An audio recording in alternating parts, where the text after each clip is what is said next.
Good morning friends, എല്ലാവർക്കും നമസ്കാരം. ഞാൻ ശ്രീലിഷ്. ചായയോടൊപ്പം ചരിത്രത്തിലേക്ക് എല്ലാവർക്കും ഒരിക്കൽ കൂടെ സ്വാഗതം. ഇന്ന് നവംബർ 15. നവംബർ 15 ഗുരു നാനാക്ക് ജന്മദിനമാണ്. നവംബർ 15 ഇതേ നവംബർ 15 തന്നെയാണ് ജാർഖണ്ഡ് സംസ്ഥാനം നിലവിൽ വന്നത്. ഇതേ നവംബർ 15 ബിർസ മുണ്ട ജന്മദിനമാണ്.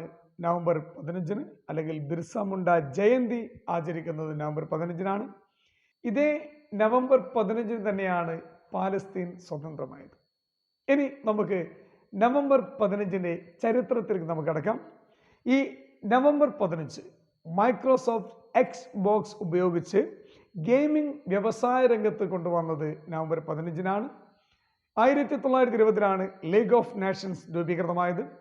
നമുക്കറിയാം, ഒന്നാം ലോക മഹായുദ്ധത്തെ തുടർന്ന് അല്ലെങ്കിൽ ഒന്നാം ലോക മഹായുദ്ധത്തിന് ശേഷം സമാധാനം നിലനിർത്തുക എന്ന ലക്ഷ്യത്തോടുകൂടിയാണ് ലീഗ് ഓഫ് നേഷൻസ് രൂപീകൃതമായത്. ആദ്യ സമ്മേളനം ജനീവയിലായിരുന്നു ചേർന്നത്. 1989 സച്ചിനും ബഖാറിയൂനിസും ആദ്യമായി ടെസ്റ്റിൽ അരങ്ങേറ്റം കുറിച്ചതും നവംബർ 15 തന്നെയാണ്. ഇനി നവംബർ 15 മറ്റൊരു പ്രത്യേകതയിലേക്ക് നമ്മൾ കിടക്കുകയാണെങ്കിൽ, നമ്മുടെ യുറാനസ് കണ്ടുപിടിച്ച വില്യം ഹെർഷൽ ജനിച്ചത് നവംബർ 15 ഇതേ നവംബർ 15 തന്നെയാണ് ജസ്റ്റിസ് VR കൃഷ്ണയ്യർ ജനിച്ചതും.